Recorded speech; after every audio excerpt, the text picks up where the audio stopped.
My name is Helen Garrity. I'm with New Balance out of the corporate office, and I work primarily in corporate outreach. So working a lot with corporations and educating people on proper shoe fit, et cetera. So how many folks here are signed up for the Tufts 10K? Great. So most of you are. Okay. So when your training officially starts next week, is that correct? Or a week after? Not sure? This week right now? Perfect.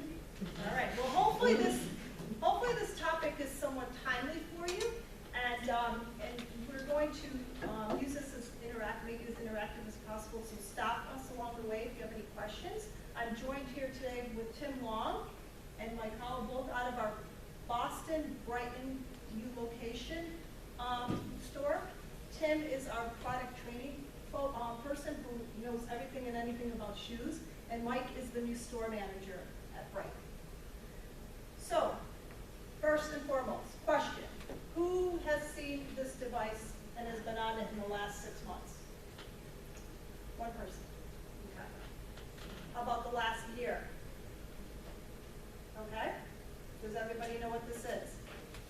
Okay. You'd be surprised. I asked this question, and some folks have no idea what it is. Okay. So it's a Brannock device, obviously, that measures your length of your foot. It also tells us the width of your foot, and it also tells us your arch length. So, some basic footwear facts that I wanted to go over today. And these are sort of important and some basic information, but hopefully will be helpful. So we ask people, as part of proper foot health, to get their feet measured every year. Does anybody know why that is? Change. That's exactly right. So our feet change over time, and I am constantly at trade shows, and I fit people all the time, and someone will come up to me and say, I'm a size 8, I'll get them a size 8 shoe. In fact, they're a size 9.5. And they cannot believe it. They want nothing to do with the 9.5 shoe and are adamant that they're not 9.5. But the reality is, it doesn't matter about the size. It really just comes down to what's comfortable for what you need. So measure your feet, both feet every year as part of proper shoe health, proper health, just like you would to get your teeth cleaned and just like you would to go get your regular physical. Our size and width increase as our age or our health changes, so whether we gain some weight, we lose some weight, arthritis, diabetes, whatever, all these factors do play a role in our feet size. Black toes are a sign that our shoes are too small or not wide enough. So, I have people that will come up to me and say, yeah, my shoes do fit, and their toe is rubbing against the end of their shoe. That is not proper shoe fit, okay? You need a thumbnail width between your toe and the end of your shoe, okay? The other thing that I wanted to mention is that we look at our shoes and we look at the laces. Our laces should be about 1 inch wide. Anything wider than that, 1.5 inches to 2, means that our shoes are definitely too small for us and we need to go wider, okay? Shoes last about 6 months to a year, depending on how often you use them. We say roughly if you're using an athletic shoe and you're running about or walking 300 to 500 miles, it may be time to start thinking about changing your shoes. And a lot of times you can tell if you look at the bottom of your shoe when you're starting to wear, that means that they're starting to lose its effectiveness. So, when you're standing to buy your next pair of shoes, your longest toe should be 1/2 thumbnail's width from the end of the shoe, as I mentioned, right? And now, our longest toe is not necessarily our big toe. It could be our second toe. So keep that in mind. So that's what you need to gauge is your longest toe. Your feet swell, right? So during the day and exercise. So it's best to get fitted later in the day. And the other recommendation I would say is bring a pair of socks that you would normally be running or walking in, because your socks and thickness of it can affect your actual shoe size. And then again, try shoes on both feet. Not just put one on and say, oh yeah, this fits and leave, but make sure you try both on to make sure that they fit. And you always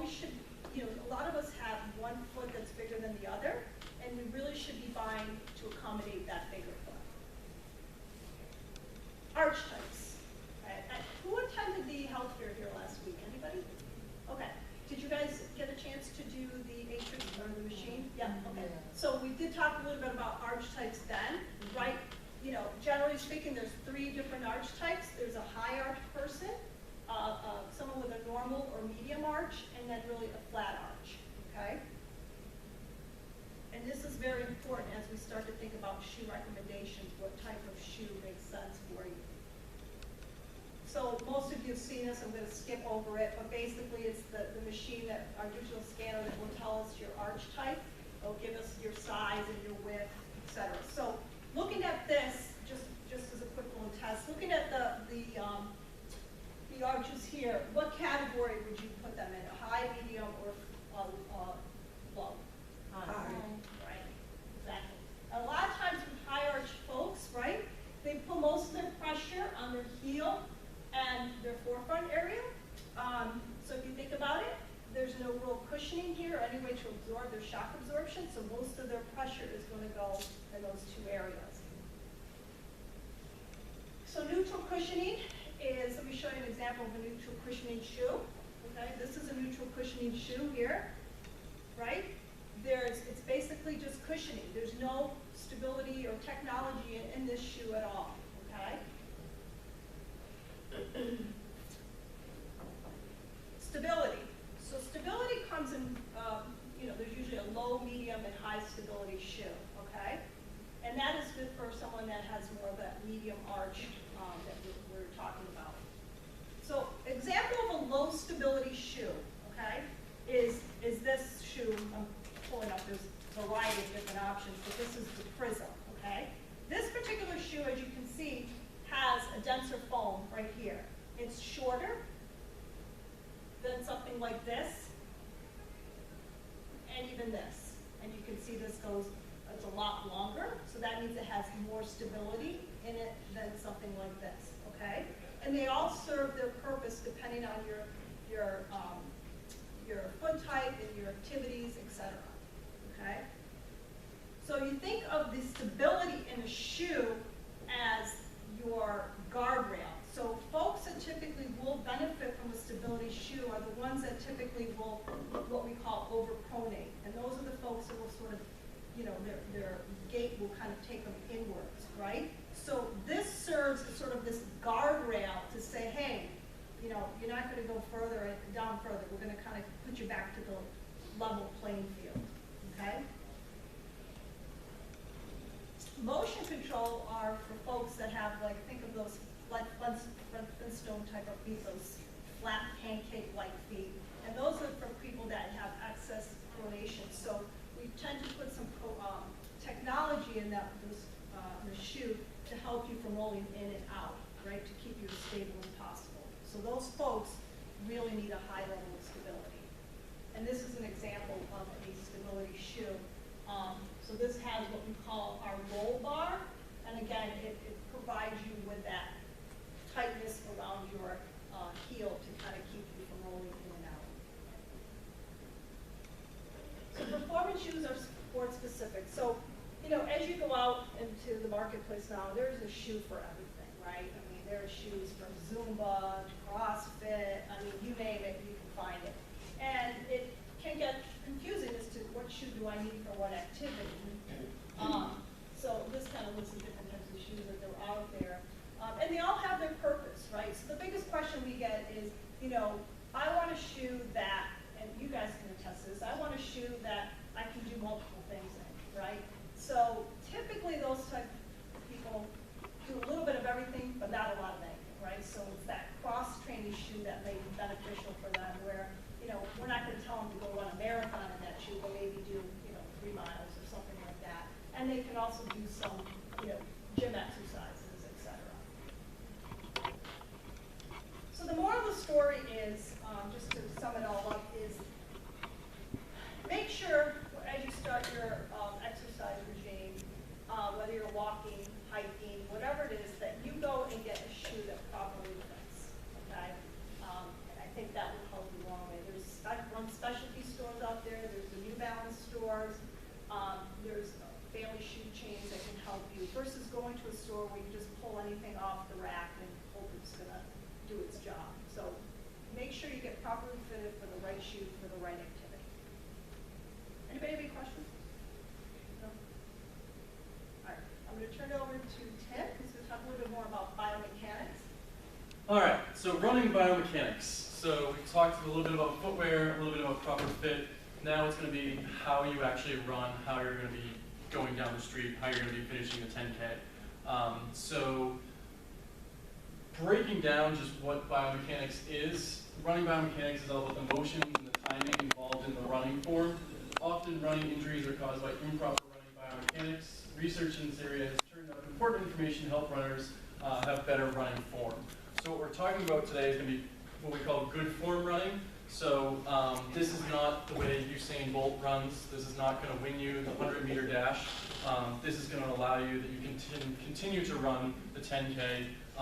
Less stress on your knees, less stress on your back, ankles, hips, joints.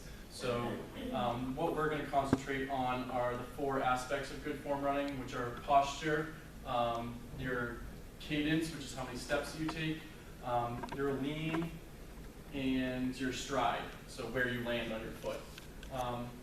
So there are 2 different phases of the running gait cycle. There is the support phase. The support phase is when your foot is actually making contact with the ground. So different parts of the support phase are how do you strike the ground? Do you land in through your heel? Do you land through your midfoot? Do you stay up on your toes? How are you making contact with the ground? And then, as Helen talked about with the different foot shapes, how does your foot then roll after it makes contact with the ground? Do you stay on the outside of your foot, or do you pronate over to the inside of the foot? And then you have your toe off as well. So those are kind of 3 parts of the support phase. And then the second phase is the swing phase. So the swing phase is when your foot comes off of the ground and it's going to be in the air, reaching for the next step. So those are going to be the 2 parts of the gait cycle, the support and then the swing. What makes running different than walking is that during running, you actually have what they call the double swing, which is when both feet are up off of the ground. I haven't seen it yet on the Olympics yet this year, but there is a race walking event.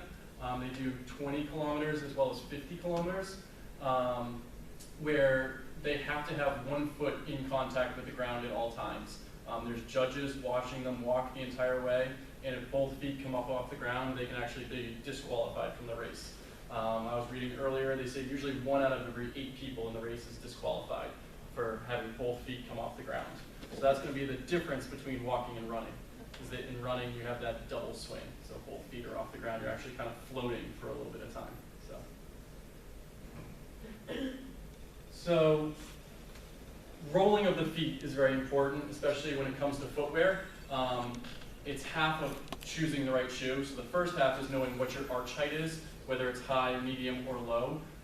Once we determine what your arch height is, we call that static measurement. So you're just standing still. We look to see how high or low your arches are. But then we want to see how they perform when you're actually moving, when you're walking, when you're running. So we'll have you generally walk about 10 steps down through the store and watch your ankles. Do they rotate to the inside or do they stay to the outside? So on the top here is what we call neutral. So the ankles are straight up and down. There's no lean to either side. The next one, you can see the ankles dropping to the inside. This is what we call pronation or over-pronation. Occurs when you roll too far to the inside. When Helen was showing you the stability shoes, and you have that built-up area on the inside of the shoe, that's going to stop you from over-pronating. So that harder foam is going to stop that ankle from dropping to the inside and correct this over-pronation and make it more of a neutral stance. Or then the other option is supination, when your foot is rotating to the outside, and that's generally a higher arch. So a higher arch, you're already leaning on the outsides of your feet, your ankles are rotating to the outside as well. Common misconception that if you have really high arches, then you need a lot of support underneath them. It's actually the opposite. Your arches are already really high, so if you build up the inside of the shoe, it's pushing you further over onto those smaller bones on the outside of your foot. So with that high, rigid arch, you just want a lot of cushioning underneath your foot. So with the 3 arch heights, medium, low, and high, we have 3 different types of lean as well. So neutral, pronation, or supination. And then there are 3 different shoes that go along with that. So this would be your neutral shoe, stability shoe, and then motion control will kind of bring that shoe back to the center. This one can either be motion control or neutral as well, lots of cushioning. So 3 types of shoes, 3 types of foot shapes, and then 3 different types of lean as well. There's also 3 different types of ways that your foot can strike the ground. So the most common, most traditional is what we call a heel strike. So a heel strike is when you really reach forward and land with your heels hard in the ground, and then you follow through the forefoot. Heel striking is the way most people run. Nobody has ever really thought about it before. It's just the natural way that most people run. It actually slows you down. So when you think about reaching for your next step and you land heavy and through your heel, you're breaking all of your momentum. You're not pushing forward. Every impact going down to the ground is then coming back up into your knee. So landing it through your heels is one of the least efficient ways to run because you're actually slowing yourself down. So what we talk about is a midfoot strike, so landing more in through the middle of your foot and allowing all of the pressure to be evenly distributed throughout the entire bottom of your foot rather than just in through your heels. And then the third type would be forefoot striking. So that's really up on the balls of your feet. You take really short, light strides. And a lot of people in trail running use forefoot strike because you are on uneven ground, rocks, roots. You're really picking and choosing where your foot is going to land rather than just on a treadmill, zoning out, going straight forward on a track. So midfoot strike is what we like to talk about. Evenly distributing all of your weight throughout the entire bottom of your foot and not just the heel and not just the forefoot. So the simultaneous striking of the heel and the forefoot will kind of propel you along forward and keep that momentum going.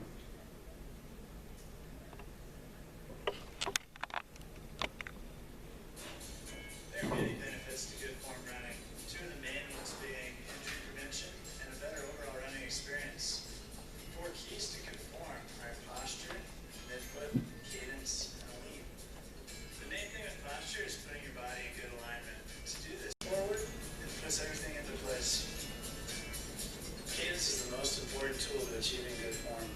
The goal should be 180 steps per minute, which is 3 steps every second.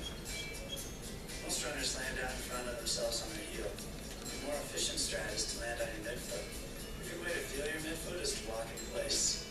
The last step is lean, and if you maintain your posture and shift your weight forward from the ankles, gravity is going to help move you forward.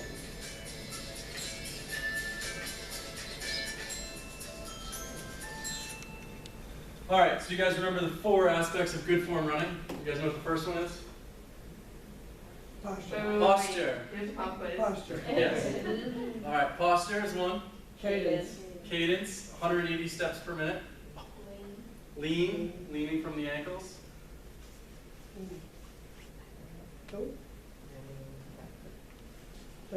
Middle. Strike. Midfoot strike, Strike. yes.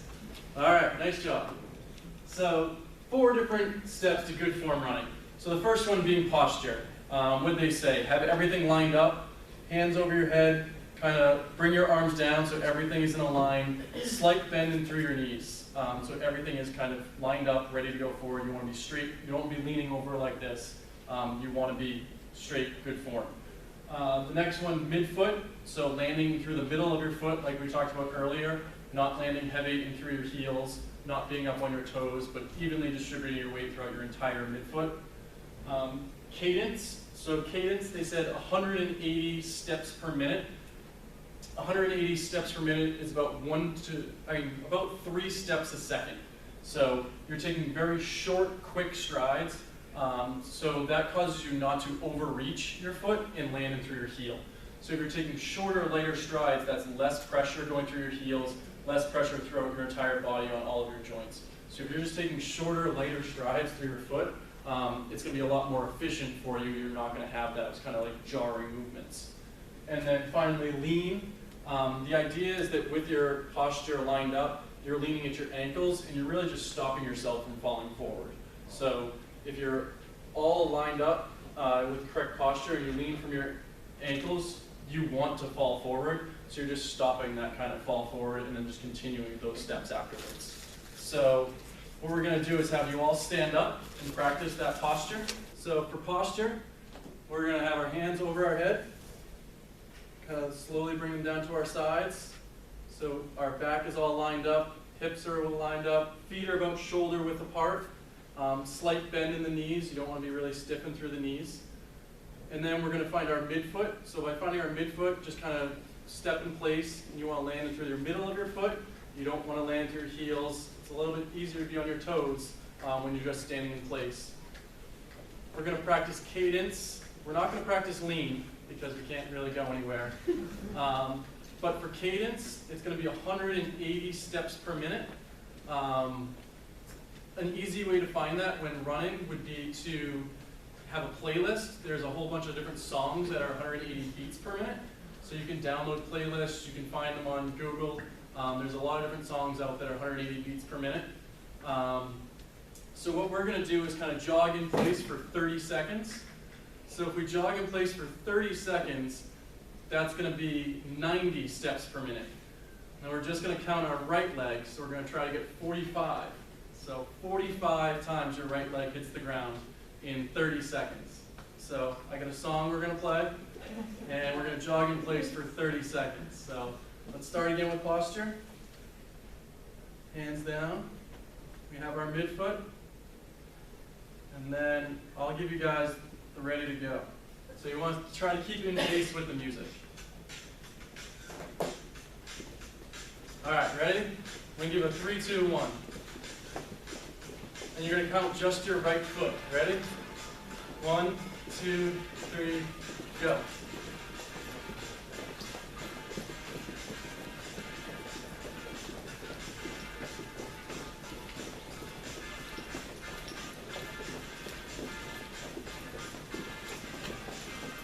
Halfway.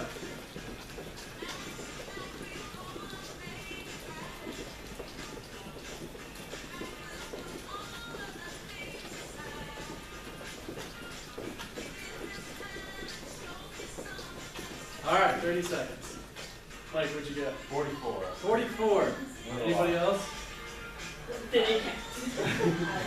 So it's hard, it's a little bit hard to count the first time, but think about how light your strides were. You really weren't taking these big hiking. You were going very quickly and your feet are barely coming up off the ground. So that's the whole idea with the good form running, is that you aren't taking these really long strides, really reaching and putting that jarring motion through your heels that's going to come up. You're taking short, light strides and just kind of going along. So it's least impactful on the ground and through the rest of your body and joints.